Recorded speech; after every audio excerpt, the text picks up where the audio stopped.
Não, você não está vendo a voz do Brasil, apesar dos famosos acordes do Guarani, de Carlos Gomes, em parceria com o grande José de Alencar, quer dizer, talvez uma das primeiras obras colaborativas da história da cultura brasileira.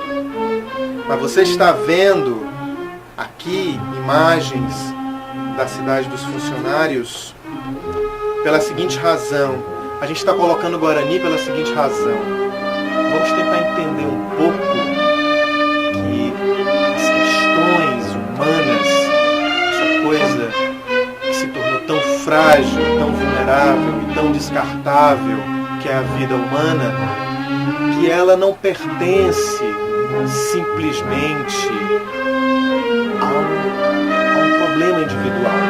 O Guarani, um artista como Carlos Gomes, um artista como Villa-Lobos, Glauber, Zé Celso, tanta gente, mostra pra gente o quanto a vida ela é uma questão de ecologia, o quanto a vida é um meio ambiente de seres que estão absolutamente interligados uns aos outros e cujas ações e cujos sentimentos e cuja toda a travessia que cada um de nós atravessa, que é legítima, ela é também algo que reverbera e repercute coisas que estão para além da gente. Eu preciso recuperar um pouco essa visão macroestrutural da vida, parar um pouco com essa besteirinha Foucaultiana, de poder, de poesia umbilical, voltar a reler talvez uma nova tradição marxista e brechtiana, que não morreu, continua viva no seguinte sentido, pelo menos no sentido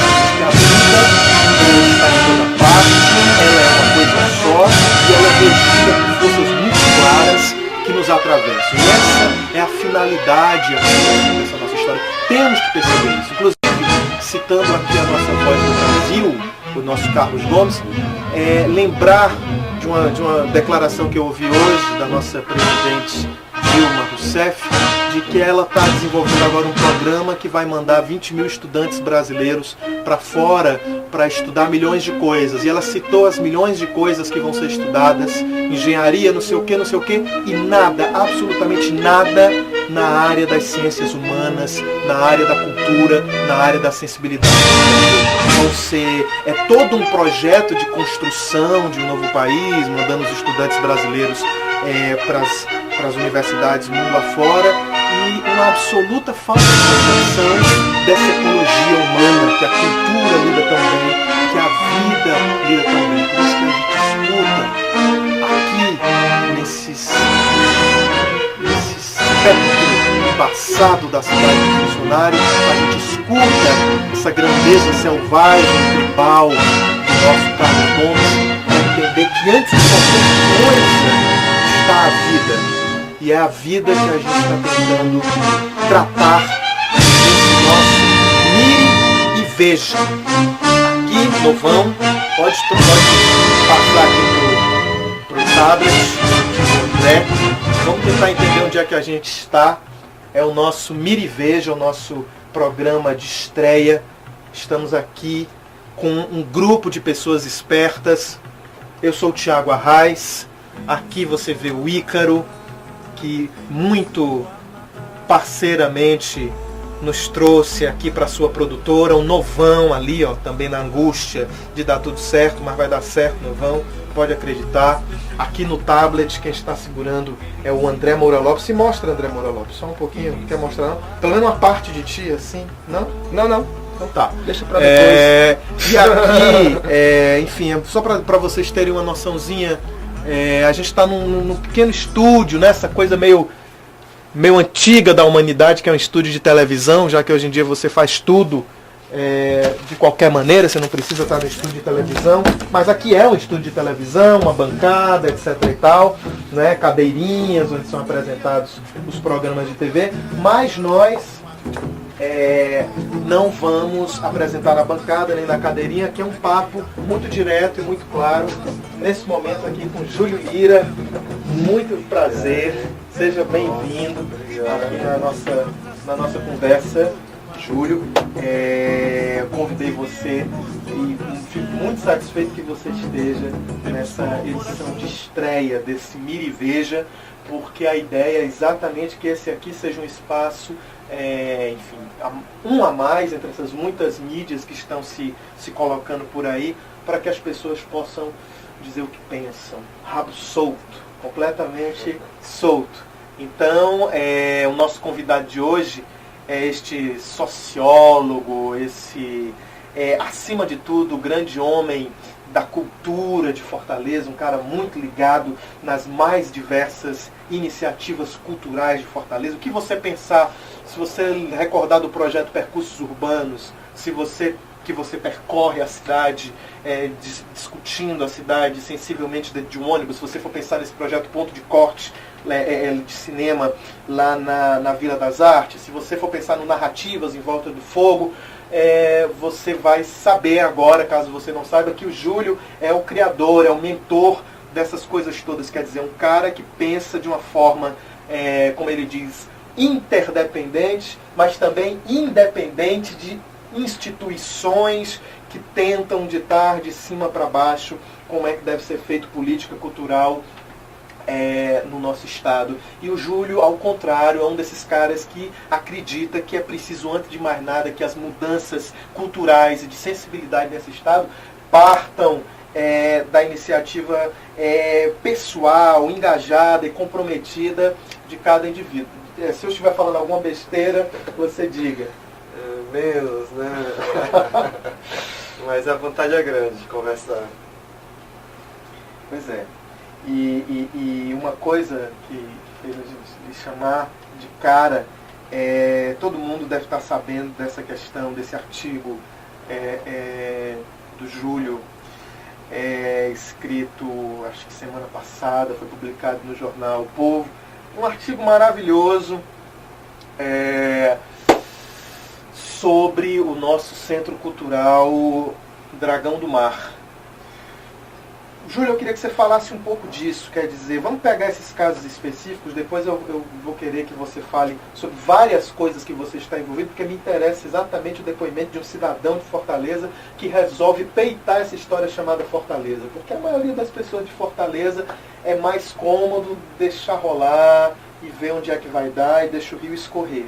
E você parece que não deixa muito o rio escorrer, você vai direto para a coisa, você encara essa questão chamada Fortaleza, que é uma coisa, inclusive, muitas vezes despercebida e negada por muita gente que mora aqui. Não me parece que é uma cidade que gera tanto apego assim na maioria da sua população, mas parece que você tem um envolvimento muito sensível, muito ligado, muito profundo com a própria cidade. Então, antes da gente começar a falar sobre tantas coisas que você anda se mexendo, para quem não leu o artigo, ou para quem leu o artigo e quer saber o cara que está por trás desse artigo, e a gente poder conversar de uma maneira até mais detalhada do que o que foi colocado ali, fala um pouco, vamos começar a falar sobre política cultural a partir daquela sua visão bonita que você colocou sobre o Dragão do Mar.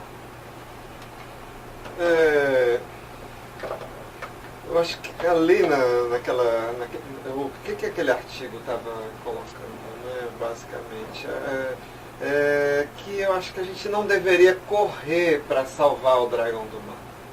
Eu acho que está havendo um grito, vamos salvar o Dragão do Mar, mas que primeiro a gente deveria parar para pensar o que era o Dragão do Mar, se ele, do jeito que ele se propõe, ou do jeito que ele foi concebido, se ele já atende aos nossos melhores anseios, aos nossos melhores desejos.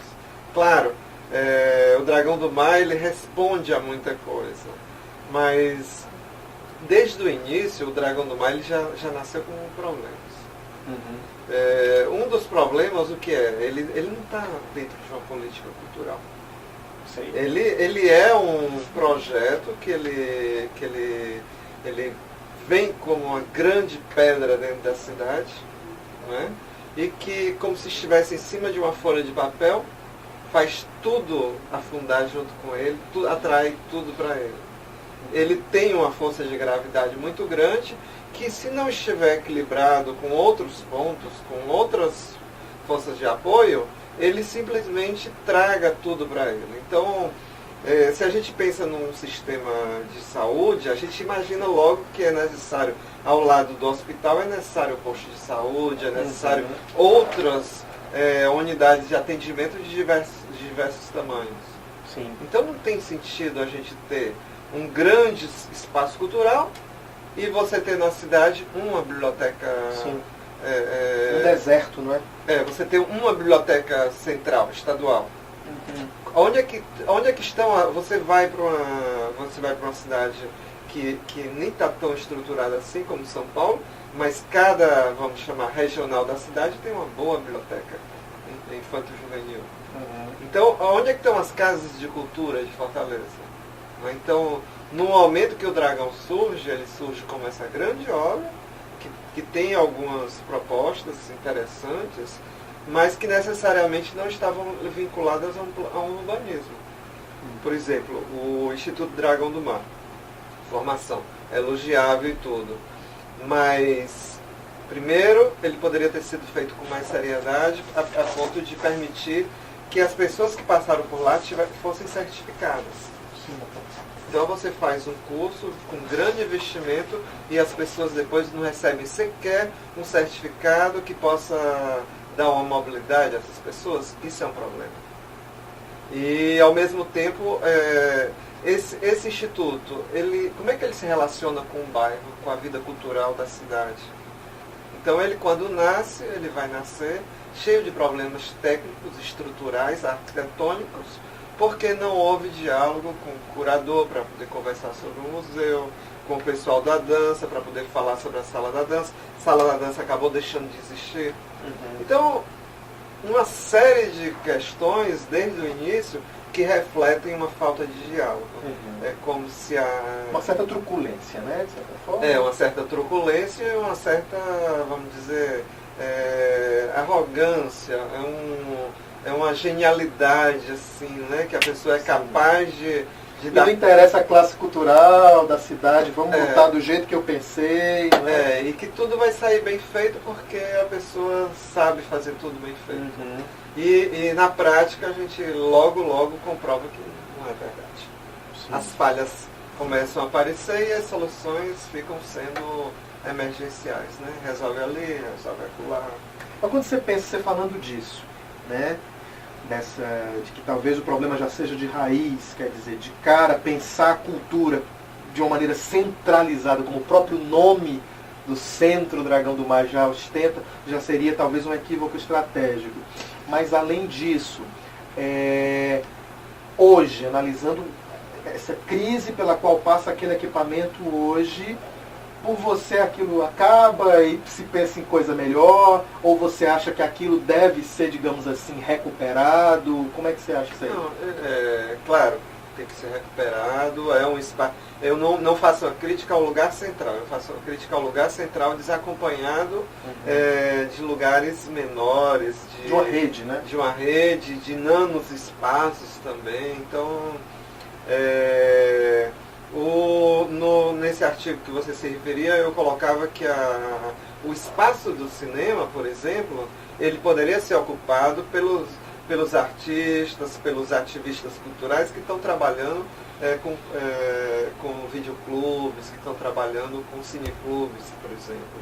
Sim. Então, existe uma sociedade que está muito mobilizada, que está produzindo bastante coisa e que o Estado ganharia muito se ele se aproximasse e deixasse as pessoas assumirem decisões, sonharem juntas. Mas por que você acha que não fazem isso? Primeiro tem a questão é preciso dar emprego para os correligionários, né? Então, isso é uma questão assim, muito frequente. Isso quase que transforma o ato de gerir no ato de criar benesses políticos. Então, eu vou transformando em sesmarias os espaços. Eu acho que isso vai criando muitos problemas. Porque essas pessoas que ocupam um lugar, elas podem ter uma visão administrativa, uma visão técnica, mas elas não têm a rede. E sem a rede elas não vão poder fazer uma programação, não vão poder entender bem o que está acontecendo na cidade e vão se tornar vamos dizer, um anexo da cidade.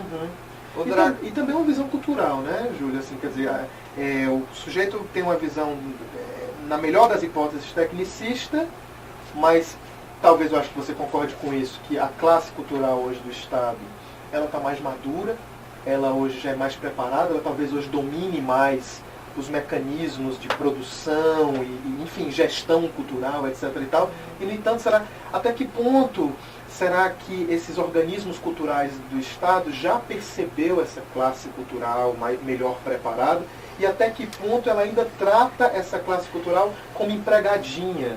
Quer dizer, olha, vou te pagar uma coisa para tu fazer uma coisinha aqui, tu vai prestar um serviço assim, quer dizer, um tratamento ainda vassalo, um tratamento pequeno sobre... Não sei o que você pensa sobre isso. Eu fico até um pouco assim, sem palavras mesmo, para descrever como se dá essa relação. A relação é troglodita. Acho que talvez seja a palavra mais próxima. Vamos colocar um exemplo que eu convivi. Nós mantivemos um projeto durante 5 anos. Sim. O projeto ele perde financiamento, ok. Como é que se diz? Nem sempre o Estado tem possibilidade de estar financiando as coisas que gostaria. Ele depende de outras instâncias, o secretário depende de outras instâncias que não são ele, que não é dele. Então é natural que ter que dizer para um artista ou para um produtor cultural que um projeto não vai ter continuidade. Agora, não é natural, depois de 5 anos, não chamar o produtor, aquele parceiro de 5 anos, para dizer que o projeto se acabou. Como aconteceu, não é? Como aconteceu. Então, essa lógica é uma lógica que não é da parceria.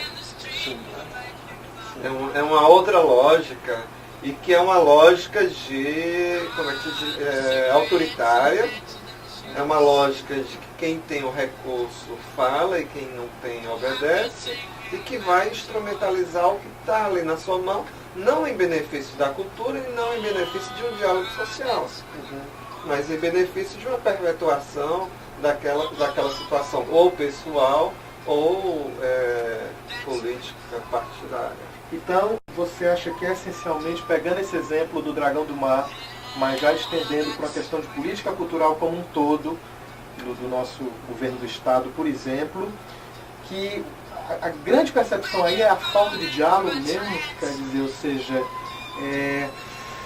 não tem uma via de mão dupla nessa construção de uma... As instâncias de diálogo, do jeito que nós estamos vivendo, elas se apresentam muito como simulacro. Né? Porque a escuta, ela necessariamente não é um conselho. Claro. Um conselho, ele pode se fazer de conta. Ele pode fazer de conta que está servindo a um diálogo e não está servindo, assim como ele pode servir também. Mas você pode ter todo um conselho apavorado, com medo de se manifestar, e o que adianta isso? Então, a formalidade dos mecanismos de diálogo, elas precisam receber uma análise mais consistente. Não é simplesmente pelo fato de você ter uma democracia, por uma pessoa ter sido eleito, que você vai dizer que você está vivendo ou não em uma sociedade democrática. Sim. Não é o voto em si que vai garantir que essa sociedade é ou não democrática. Claro. Mas eu falo, inclusive é bom você estar falando isso, porque você, como eu já disse aqui, o Júlio, como outras pessoas que eu poderia citar, o Rodrigo Termiú, o Paulo Vitor, da Quintanda das Artes, infelizmente ainda figuras ocasionais, não é ainda uma postura geral da classe artística, da classe cultural da cidade, mas vocês fazem parte dessa pequena casta essencial dentro de Fortaleza, Não vamos ficar esperando, vamos atrás de abrir os espaços, de construir essas ferramentas e de abrir esses canais de diálogo. Então, como eu citei agora há pouco, você de fato está por trás de uma série de projetos muito bem sucedidos que se dão em diálogo com algumas instituições. Então, é bacana você estar falando isso porque você está num lugar que você pode falar isso. Quer dizer, você consegue realizar muita coisa importante para a cidade a partir de iniciativas suas, mas ainda assim você acredita que isso é uma coisa frágil. Extremamente frágil, né? Eu acho que nós temos conseguido realizar alguns projetos assim, importantes de forma episódica, mas a gente tem muito mais projetos que gostaria. Na verdade, de cada 20 projetos que a gente tenta, um consegue levar à frente. Que terrível, né? Como agora, só um adendo, eu participei do festival, do edital de teatro da Secult For como júri. E foram 77 projetos inscritos. Apenas 9 puderam ser premiados, porque só tinha isso de vaga disponível. É uma barbaridade, né? Quer dizer, você deixa 70 projetos de fora, digamos assim, para aprovar 7, 8, 9 projetos. Então isso mostra um pouco esse descompasso gigante que existe, né? E o que a gente nota é que a cidade está precisando também de propostas, está precisando de projetos, e que às vezes você vê muito desperdício também. E aí, é claro que quem está atento às prioridades, a problemas da cidade, você vê a cidade, ela está a cada momento mais desconfortável. As conversas com pessoas que são de outras cidades e que vêm morar aqui, e me assusta sempre. Porque essas pessoas são as que percebem... Isso é verdade. Uma amiga minha veio em setembro pra cá, ela é gaúcha, de São Paulo. A primeira impressão que ela ficou foi da cidade suja. E de como as pessoas rebolam lixo no chão. Também temos que verificar isso também, que não é só o Estado, também as pessoas precisam... Você entra nessa, Júlio? Você acha que tem uma coisa aí para além do Estado? Esse Estado maltratado de Fortaleza é para além do Estado? Chega no povo? Sim, claro. As pessoas me falam muito de como as pessoas aqui estão grosseiras. Como o trânsito é bruto, de como as pessoas estão vivendo vidas muito individualizadas. Então, parece que aquela história da hospitalidade cearense parece que está indo por água abaixo, né? E por quê? Por que será? Que a cidade está ficando irrespirável, assim? O que é que você acha? Olha,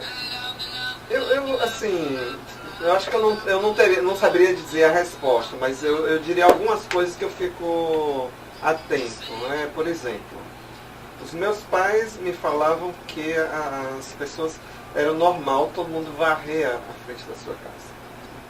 Então, Fortaleza era uma cidade limpa e eu não sei se você se recorda disso, quando você era criança, de muitas buganvílias. Então era uma cidade florida, completamente florida, né? E agora a gente perdeu isso. Onde é que a gente perde isso? A gente perde quando o indivíduo deixa de se preocupar com a rua. Não é quando ele sai da rua e vai para dentro de casa e deixa de ter essa preocupação. Que parece se refletir também com uma atitude de colocar a responsabilidade para cima do Estado de muita coisa. Então, parece que junto com... nós temos aí como é que se diz? Uma visão, uma nova visão do que seja o Estado, de que o Estado deve suprir por todas as demandas, né? Eu acho que nem 8 nem 80, né? Nem um Estado mínimo, mas também nem um Estado absoluto que precise atender e resolver todas as questões. Então eu acho que o cidadão, ele abdicou de muitos papéis sociais que ele tinha. Você não acha que a gente pode estar vivendo em Fortaleza? Essa conversa está meio baixo astral, mas é isso mesmo, até depois a gente anima.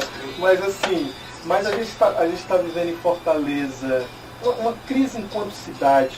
Eu vou dizer em que sentido. Por exemplo, você falou da coisa da limpeza das ruas e, por exemplo, me recordo da questão das cadeiras nas calçadas e outras tantas coisas. E talvez essa noção, por exemplo, as cadeiras nas calçadas representavam muito um sentimento de comunidade. Aquela comunidade ali, blá blá blá blá. Quando você pensa hoje na periferia de Fortaleza, que era onde, por sinal, esse sentimento de comunidade era mais forte, você vê que o negócio está muito difícil de manter esse sentimento, porque ali virou, como na cidade inteira, um salve-se quem puder terrível. Questão de medo mesmo, de violência, de tudo mais. Então, é como se a cidade estivesse passando por um processo tão voraz, onde a violência, para mim, é apenas um elemento dessa voracidade pela qual a cidade passa, que esse sentimento de comunidade, ou de convivência, ou de apego a uma cultura pública de cidade, talvez esteja morrendo, assim, ou esteja muito frágil. Talvez a cidade esteja assustada com ela própria, assim, ela esteja desconfiada dela mesma. Pelo menos a gente tem visto muito uma certa neura das pessoas com relação à própria cidade de Fortaleza. Então, você não acha que a cidade está meio abandonada por ela própria e pelos poderes, por um processo meio voraz e selvagem que ela vem passando nas últimas décadas e tal? Eu acho que tem assim, um bocado de coisa nisso aí, né? Que eu acho que tem um pouco a vergonha que nós temos de nós mesmos, né? A vergonha que nós temos de ter vindo do sertão, a vergonha que nós temos da nossa mistura, a vergonha que nós temos do nosso passado não universitário, né? Das nossas famílias não terem estudo. Então, terem outros estudos, não os estudos acadêmicos. Então, no fundo a gente tem a gente não reconhece vários saberes, vários valores que a gente tem, né? E a gente cria, sempre, até o humor serve para isso, uma desqualificação nossa, né? O nosso humor é muito isso, né? Então a gente vai desqualificando. Para que a gente desqualifica através do humor? Porque na hora que eu desqualifico o outro, na hora que eu diminuo o outro, aí eu me sobressaio, né? Eu creio. Mas tem um negócio engraçado no humor cearense, nesse mais recente, esse humor travesti do Ceará dos últimos 20 anos, em geral o humor é muito em cima do outro, como você falou. Mas aqui o humor é em cima da gente mesmo, né? Mas ainda assim é o outro, é um pouco como é que se diz? Você é muito mais pobre do que eu. Sei. Sabe, a tua pobreza é tão grande que eu fico rico. É uma ideia de novo rico. Fortaleza é uma cidade de novo rico, apesar de tudo. Porque a gente ri das coisas, né? Eu nunca vi uma cidade rir tanto, vamos supor. Se você chegar no São Paulo e disser assim, eu peguei um ônibus no Capão Redondo, ninguém vai rir muito disso. Mas se você disser aqui, eu peguei a tua pique no Zé Valdo, o povo ri, o negócio é engraçado. Eu nunca vi uma cidade que consegue morrer de achar graça da sua própria... Não, é sempre do outro, eu acho, não é da sua própria. Sei, então eu não sou o Zé Valdo, é do Pirambu, do Bom Jardim, então é sempre uma desclassificação da panela que está vazia na casa do outro, então é sempre uma do que o outro está comendo. O outro pode ser meu vizinho, né? Exatamente, Agora, isso pode trazer consequências muito graves também, porque você pode, para você se qualificar, você precisa estar desqualificando o outro. Então você está numa sala de espera do dentista ou do salão de cabeleireiro, aí você está querendo criar uma amizade ali rápida com outra pessoa, e você, para fazer isso, você começa a falar dos bandidos e das pessoas de mal que existem na cidade, para você se colocar no lugar das pessoas de bem. Sim. Então você vai criando na cidade a dicotomia pessoas de bem, pessoas que não são de bem. Sim. E o que é uma pessoa de bem aqui? A pessoa de bem é a pessoa que não assalta, a pessoa que não como é que se diz? Que não passou pela prisão, que não é prostituta. Que não fuma maconha. Então, que não fuma maconha. Você cria uma dicotomia, mas só que essa dicotomia é a mesma que vai também criar uma paranoia e que vai esvaziar a cidade e que depois vai fazer com que a cidade fique realmente mais perigosa. Sim. Então você, para criar uma camaradagem, transforma em passatempo a violência, você no fundo está fazendo com que a cidade fique realmente mais violenta. Você acredita que a cidade hoje, o quanto você acha que há de violência na cidade, o quanto você acha que há de elucubração, de neura e de paranoia com relação a isso, o quanto você acha que concretamente a cidade hoje é uma selva hostil? Ela é muito mais paranoia do que hostilidade, mas a paranoia faz com que ela fique concreta, né? Então ela alimenta realmente. Agora, eu fiz um trabalho que se chamava Mapas do Medo, que eram caminhadas noturnas, assim, tipo, depois das 12 horas da noite, por lugares onde as pessoas não deveriam andar. Uhum. E aí tinha uma série de metodologia, tudo, desenhos, fotografias, vídeos, mas e cores para poder meio que diagnosticar a cidade. E para surpresa nossa, muitos dos lugares que eu imaginava preto como mistério ou vermelho como situação de risco, eram lugares azuis com cadeiras na calçada. Então, tem muito isso, sem dúvida. Eu estou dirigindo agora uma peça, nossa cidade, que estava falando para você, e a ideia era, acho que vai estar difícil agora por algumas questões de lida com o poder oficial, mas assim, era começar a peça meia-noite. Era exatamente para ter essa história aí. E acho que isso é muito revelador, né? A gente esteve ontem filmando lá no centro e a gente passou num lugar lá meio barra, ali um beco ali próximo à catedral, não sei se você sabe, não é nem um beco, é uma rua assim, bem maluca, uma ladeirona e tal. E tinha um monte de gente, de morador de rua e etc e tal. Aí de repente chegaram os evangélicos, eu queria fazer pelo menos frisar essa questão dos evangélicos, independente de qualquer coisa, eles são um pessoal de ação, né? Eles têm uma atitude muito, muito marcante. Eles vão em qualquer lugar, eles não temem nada.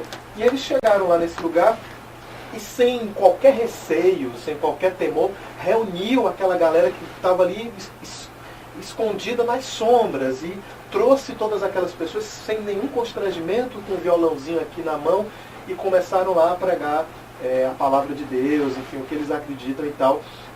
E aquilo rolou, o que mostra que muitas vezes o que falta é justamente as pessoas tomarem atitudes, né?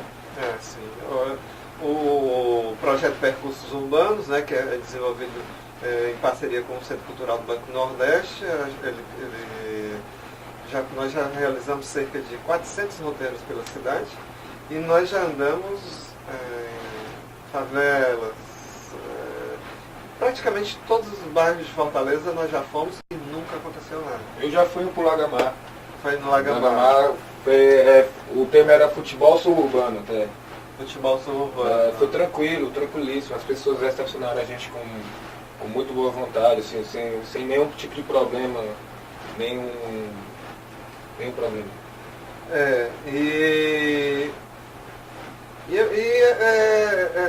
Acho que a gente precisa quebrar isso. Eu acho que Fortaleza, se antes era um apartheid, hoje eu nem sei mais qual é a palavra mais adequada para isso. Um esquinaide, que cada esquina pode ser. E também nós estamos vivendo nós estamos muito domésticos, né?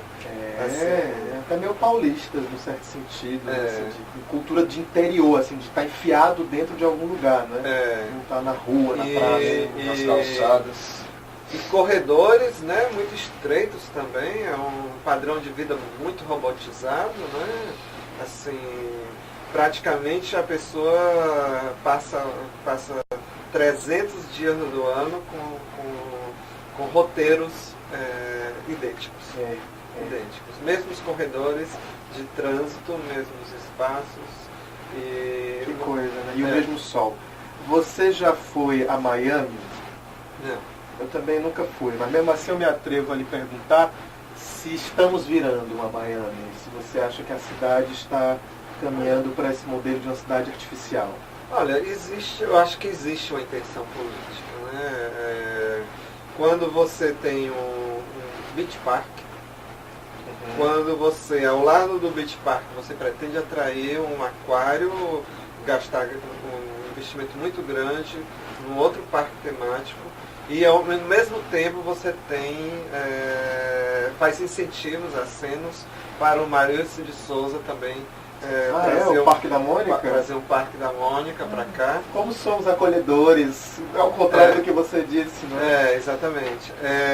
Então, parece, e ao mesmo tempo, ao mesmo tempo que estavam colocando isso, as pessoas ficam dizendo, não temos nada, não temos outra vocação. Então, não existe nada, né, acontecendo. Então, não existe a festa, não existe o jogo, não existe a alegria, não existe... O convívio. Né? O convívio. Porque ao mesmo tempo que a gente está vivendo essa cidade difícil, você imagina o que é fazer durante 8 anos um percurso diferente a cada semana. A cultura está aí, está vibrante, está cheia de coisas. Agora, a gente precisa abrir os olhos, precisa se mexer, precisa sair dos nossos corredores. E se a gente acredita... E aceitá-la, usando um termo evangélico, né?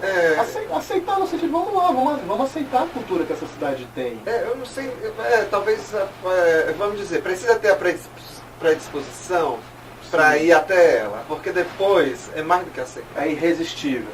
Vai acontecer muita coisa. Pois quando eu falei aceitar, é porque eu acho que tem uma tendência, às vezes, as pessoas em negar conhecer a própria cidade. Você, por exemplo, vai ver os Pitaguaris, uma paisagem belíssima. É um povo com histórias belíssimas. Eu acho que e muito isso também, acredito muito nisso também, que é mais do que grandes estruturas, nós temos memórias que se contaminam. A gente precisa mais disso, deixar a memória das outras pessoas nos contaminar, deixar a experiência das outras pessoas nos tocar. Né? Mas aí, para isso a gente tem que encontrar as pessoas, né? Para a Beza.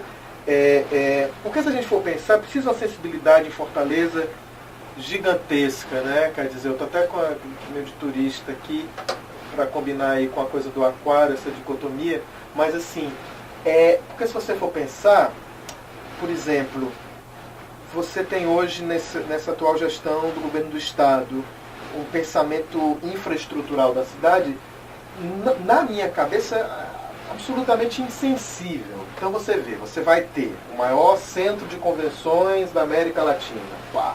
O maior estádio de futebol da região norte-nordeste, pá. O maior aquário, todas essas coisas.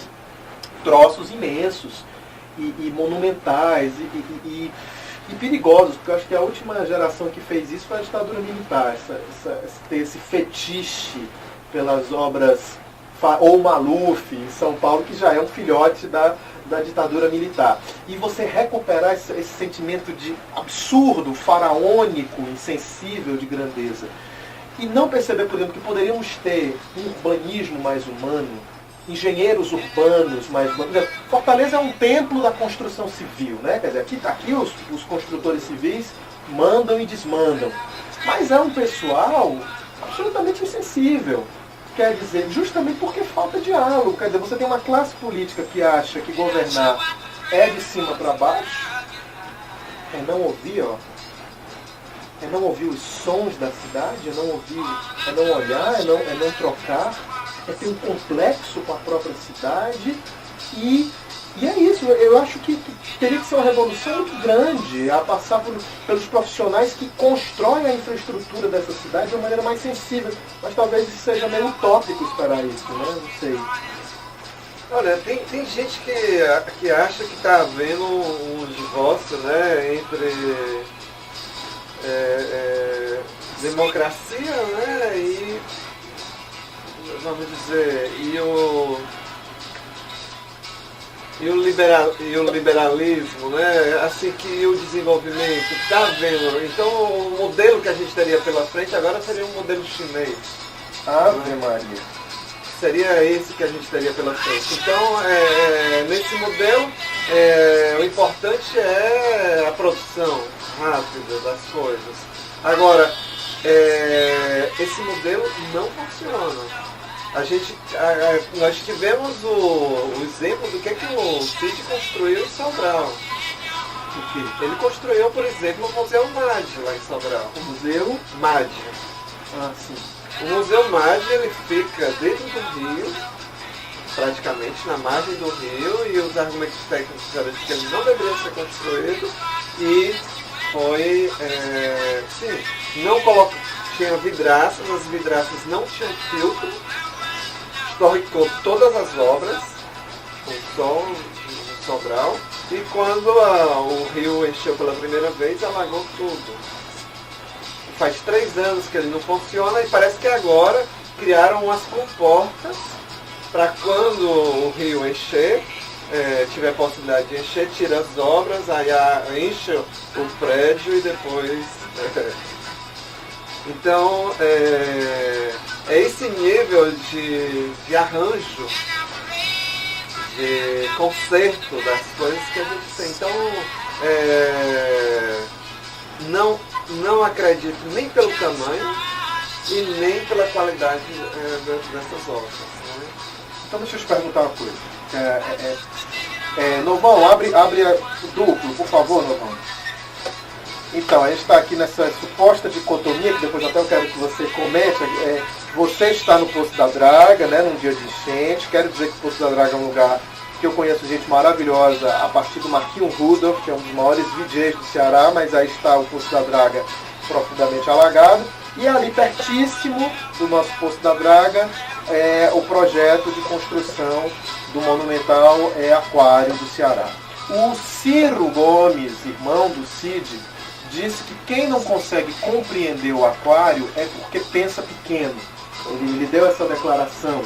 Acho que foi o próprio Cid falou isso da declaração do Cid. Pensa pequeno porque não entende que é preciso pensar com uma perspectiva mais para frente, que esse investimento vai gerar toda uma transformação na cidade a partir do seu impacto turístico e reconhecendo que o turismo hoje é uma economia muito aquecida e que o Ceará precisa investir profundamente na questão de ser um polo turístico. Então, que quem é contra o aquário, na verdade, é contra o desenvolvimento do Ceará. O que é que você pensa disso? E se você não concorda, aqui dialeticamente exponha o seu pensamento. Olha, eu faço parte de um movimento, né, um movimento Quem Dera Ser um Peixe, que surgiu para refletir sobre essa obra, e dentro do movimento tem pessoas que são a favor de aquário e tem pessoas que são contra aquário, de uma forma geral. As pessoas que são a favor de aquário, elas não aceitam este aquário por alguns motivos, né? Entre eles, tem muitas questões jurídicas, muitas questões legais que essas pessoas consideram. Por exemplo, não haver licitação. Então, uma obra a gente não sabe ainda, e o segundo motivo, falta de transparência. Os dados, o próprio Ministério Público vem pedindo os dados, as informações, e o governo não tem oferecido isso. Então, nós não sabemos ainda qual será o valor dessa obra. O que nós sabemos é o valor de um contrato, que é de 250 milhões, e a gente acredita que essa obra facilmente ela vai chegar a 350 milhões de reais, com facilidade. Então, aí nós temos um conjunto de legalidades. Por exemplo, nós temos uma obra que já está acontecendo, né, que já começou a acontecer, embora tenha sido embargada, já começou a acontecer. Mas o empréstimo para ela, o empréstimo principal, ainda não foi oficializado. Em que país do mundo se pode começar a gastar se você não tem ainda o dinheiro para aquilo? Vamos dizer que por algum motivo ou o Senado não aceite, ou a prefeitura não deu o alvará, ou seja, vai ser dinheiro perdido. Ou o banco nos Estados Unidos não empresta. Onde é que ficam? Como é que fica os 25, 26 milhões que já foram gastos? Que já estão sendo gastos? Você está dizendo que está sendo feito na marra, então, por enquanto. Completamente na ilegalidade.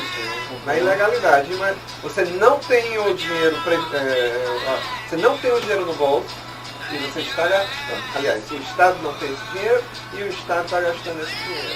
Essa é uma das ilegalidades, né? E é uma série de ilegalidades assim, que é vergonhoso ver governantes irem da público criar factóides, criar inverdades.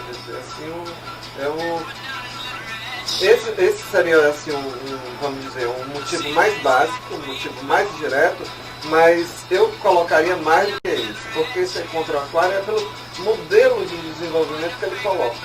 A gente estava falando agora um pouco de parques. O que um turista vem e passa 5 dias? Qual é o modelo que nós queremos? É um turista que vem, ele vai passar um dia no Beach Park, um dia no Parque da Mônica, outro dia vem nesse aquário, que é gigantesco, e todos com restaurantes dentro, agraciados, né, de pessoas que estão próximas do círculo do poder. Porque não existe licitação para isso, então é muito na base da indicação. É um empreendimento privado com capital público, praticamente. E ele vai passar 2 dias para conhecer alguma praia fora. Então, não foi feita nenhuma pesquisa, não há uma base de dados na área de turismo, que nós não temos. Nós usamos os números dos hotéis e os números dos aeroportos, na verdade, unicamente. Então, a possibilidade de você criar um equipamento do mesmo jeito que eu estava falando do Dragão antes, que simplesmente vai criar uma concorrência interna dentro da cidade é muito grande. Você não tem argumentação, você não tem uma comprovação de que ele vai atrair mais turistas. Você não tem essa necessidade. O Aquário de Lisboa foi previsto para 1.100.000 pessoas, está recebendo 900.000 pessoas. Lisboa fica próximo de Madrid, fica próximo de 1.000 lugares da Europa que chegam em poucas horas de voo. Sim. E só atinge 900.000 pessoas por ano. Um oceanário que a toda hora as pessoas estão colocando como referência. E nós pretendemos, para não ter prejuízo, atingir 1.300.000 pessoas por ano. Você veja, né? Mais do que Lisboa. Enquanto Lisboa está toda integrada com a Europa, que tem um circuito turístico infinitamente mais poderoso do que aqui no Brasil, né? E eu estive em Lisboa e, de fato, eu conheci tudo na cidade, menos o tal do aquário, que mostra que você não pode acreditar toda a sua expectativa turística em cima de um negócio de um aquário. Porque Lisboa, felizmente, é uma cidade que tem muitas outras coisas acessíveis ao turista para além da questão do aquário. Talvez em Fortaleza essa questão seja diferente. Eu acho que tem uma coisa aí que nós estamos querendo apostar numa coisa, uma grande aposta financeira, e nós descuidamos de outras. Não é? Você vê o Poço da Draga próximo, para acontecer esse espaço, foi assinado um decreto que permite a desapropriação do Poço da Draga. Sim. Então, se diz não vai desapropriar, mas também não se invalida o decreto que foi assinado que permite a desapropriação. Agora, o que é o Poço da Draga? O Poço da Draga é contato com o mar, é pesca, é brincadeira junto com o mar, ele é uma série de... toda uma peculiar... festas, é toda uma cultura de ligação com o mar muito grande e que a gente poderia estar aproveitando isso. Nós poderíamos estar aprendendo com eles. O Domênico de Masi não fala que o brasileiro poderia ensinar ao mundo o ócio? Lógico. Não é? Então, ali, um jovem arquiteto, ele tem uma tese de que o povo do Poço da Draga, eles criaram o Beach Park deles. Ali tem toda uma vida lúdica muito forte. E por que não escutar essa cultura, entender essa cultura e fazer, por exemplo, da Ponte Velha uma ponte cultural dos povos do mar? Com o resto da cidade e com o Brasil, né? Exatamente. E fazer com que o pessoal do Poço da Draga possa contar suas histórias de pescador, possa oferecer também suas comidas e a gente possa entender e ler aquele universo. Né? A gente teve a oportunidade de levar escritores para lá, para conviver com as pessoas, e até hoje essas pessoas se lembram como fatos muito marcantes na vida dele, aqueles contatos. E para a pessoa que é mediana, com pouca leitura, que vai para Miami, que está vivendo no mundo do shopping, essa pessoa tem dificuldade de ler esse mundo. Ela criou uma barreira e quer entender que tudo aquilo ali não tem valor. É isso que eu quero te perguntar. Claro que uma cidade ela tem que ser pensada para além da coisa turística, mas mesmo dentro da esfera, jogando o jogo do pessoal aí do aquário, que é sob a ótica turística, será que o único turismo possível para Fortaleza é o turismo de parque, é o turismo Orlando? Entende? Tentando pensar no perfil do turista do mundo. Será que hoje em dia a humanidade só se interessa por isso, por esses paraísos artificiais? Será que a gente não tem aí uma camada, uma faixa, pelo menos, de pessoas numerosas que se interessariam por uma outra forma mais criativa de turismo? Olha, as possibilidades são inúmeras, não é? Nós temos em frente ao mar o Parque da Pedra da Risca do Meio. Muita gente não sabia. Você não sabia disso. Muita gente não sabe. As águas lá são límpidas. Visão a 20 metros de profundidade. É possível fazer um turismo completamente respeitoso do meio ambiente, regulando o número de pessoas que podem mergulhar por ano. É possível fazer barcos com fundos de vidro. É possível a gente ter uma experiência de visibilidade de peixes tão grande, ou aliás, melhor, menos espetacular, porque parte da vivência. Então, no lugar de 300 milhões para o aquário, 10 milhões para investir no acesso, inclusive da população, ao Parque da Pedra da Risca do Meio. Essa é uma das questões. Com esse dinheiro, 300 milhões, você com certeza recuperaria toda a orla de Fortaleza, por exemplo, da Barra do Ceará de uma maneira bonita. Sim, o projeto da Vila do Mar foi 10 vezes menor do que isso. Eu ainda colocaria uma outra questão também que diz respeito a... Tudo acho que tem que ser pensado também para o fortalezense, né? Mas uma outra questão que eu colocaria como séria. Nós, como sertanejos, nós temos medo do mar.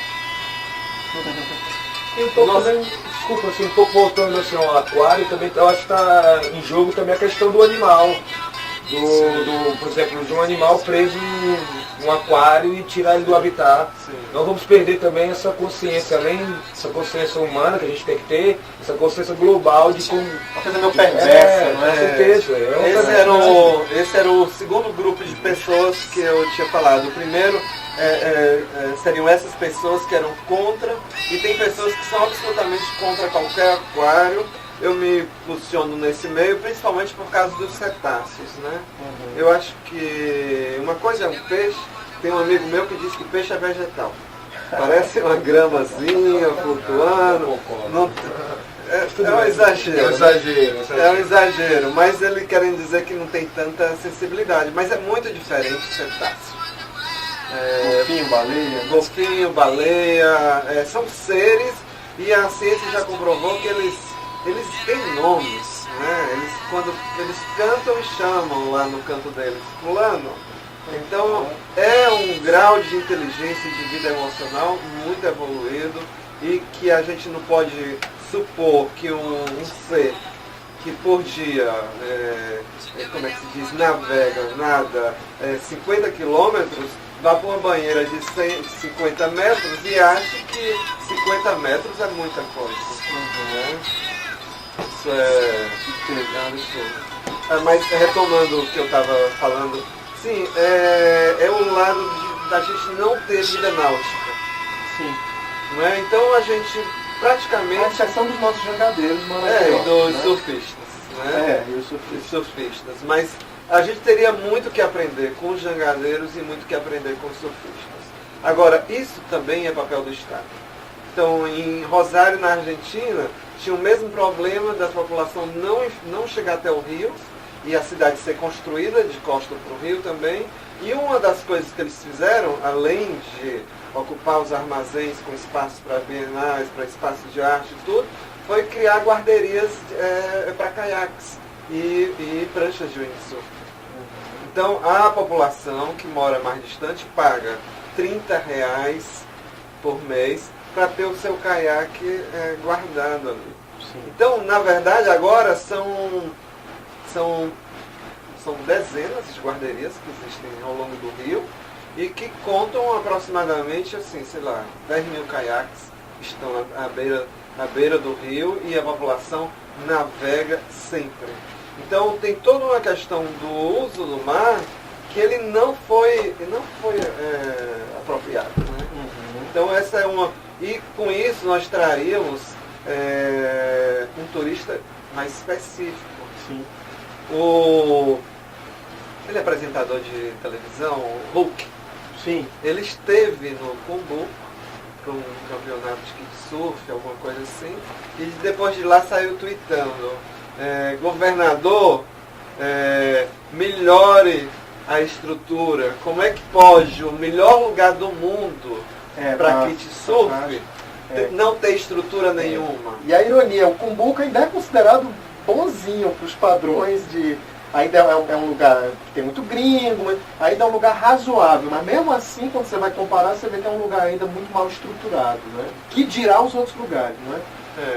E uma outra coisa que eu colocaria também é que, como nós estamos sempre com grandes financiamentos para mega empreendimentos imobiliários, mega empreendimentos tudo, nós deixamos de pensar também no potencial das redes também. Você nota que uma grande coisa que veio agora foi as redes de hospedagem. Então você consegue se hospedar em qualquer cidade média ou grande do mundo em apartamentos de famílias pagando metade do preço do hotel. Sim. Então, nós poderíamos ter aqui um incentivo a pousadas familiares, a novos quartos dentro das casas das próprias pessoas, mediante financiamento, vamos dizer, com os mesmos juros que as grandes empresas têm. Agora, o que a gente tem aí é só o patrocínio, o grande financiamento do grande. E para quê, né? Porque me parece que Fortaleza ainda é uma cidade de passagem. E o turista aqui, ele não consegue desenvolver, ele não penetra a cidade, né?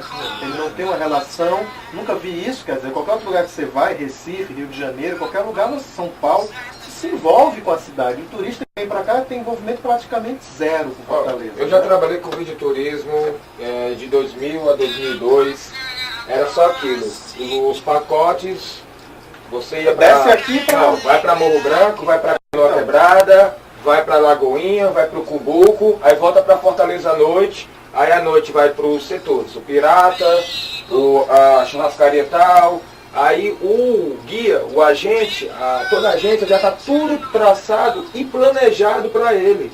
É uma coisa... Isso Isso faz em 2000. E isso faz com que o turista desconheça, por exemplo, a real cultura dessa cidade. Ele não conhece você, por exemplo, que está segurando esse tablet, ele não conhece a Júlio, ele não conhece a minha, ele não conhece o cara do hip hop, ele não conhece o músico, ele não conhece ninguém. Né? Isso é uma coisa terrível. Nós precisamos de outro modelo. Esse modelo de turismo que está instalado, ele não permite que a pessoa conheça o Cinema São Luís. Por exemplo. Porque o Cine São Luís é uma joia internacional, né? Assim, é uma joia. E o Teatro José de Alencar também. Não é? Agora, nesse modelo de turismo que está aí, os agentes de turismo vão valorizar isso? O governo do estado vai valorizar o Cine São Luís aberto? O governo do estado sequer se fez presente na ocasião do centenário do Teatro José de Alencar. O governador do estado não estava presente e, até onde eu sei, não havia sequer representante da sua figura ali. Tínhamos o secretário de Cultura do estado, na época, o Alto Filho. Mas o governador, no centenário do Teatro José de Alencar, não estava. Eu acho que isso quer dizer alguma coisa. Isso é simbólico de alguma coisa. Não é? Júlio, a gente precisa encerrar, mas eu não posso precisar encerrar, mas é porque no caso o papo já rendeu bastante. Eu queria que você dissesse duas coisas. Primeiro, que os papos, eles são, hoje em dia, com essas coisas todas interligadas, eles são eternos. Então, de que maneira você pode continuar desenvolvendo o seu diálogo com as pessoas, se você quiser colocar endereço de Facebook, etc. e tal, eu gostaria. E também que você falasse o seguinte: esse movimento com esse nome ótimo de quem dera ser um peixe para em teu límpido aquário mergulhar, a conclusão já é minha, você acredita que esse movimento concretamente está aí para tentar impedir a construção desse aquário, ou ele é um movimento que, a despeito disso, está aí para discutir a existência desse aquário? E também que você colocasse como as pessoas podem entrar em contato com quem dera ser um peixe, etc. e tal. Eu acho que é as duas coisas. É uma relação com a Praia de Iracema,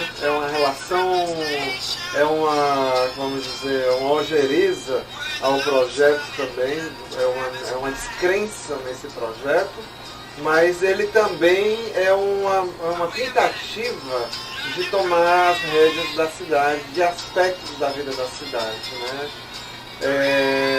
Não é possível que os gestores pensem que democracia é isso, né? Não é possível que os gestores acreditem que a cidade é um balcão de negócios, que a cidade ela está simplesmente como tabuleiro de um jogo imobiliário, de um jogo de negócios, né?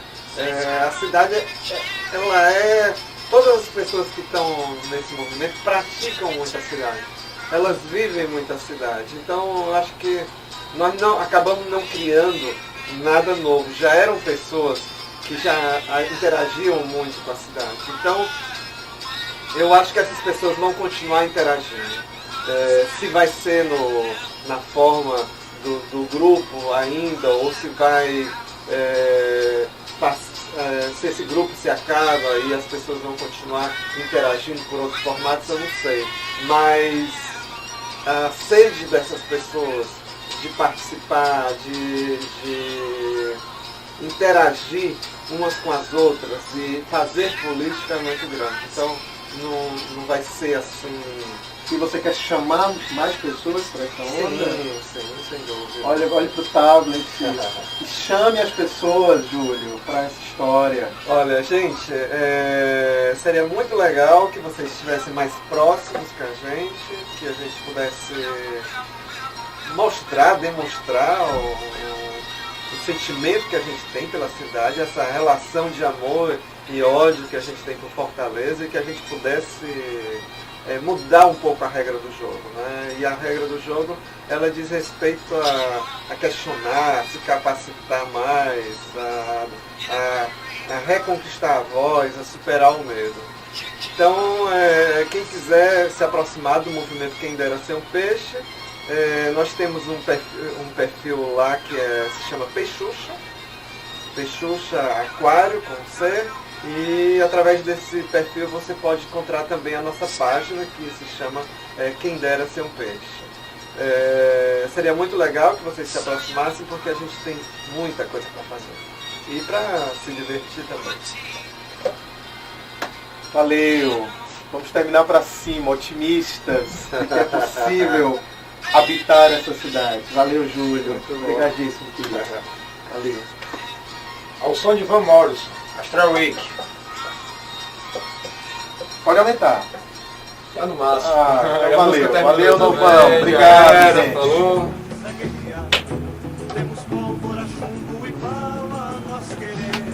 Muito bom. Querido, obrigadinho. Foi ótimo. Muito obrigado, viu? Dá uma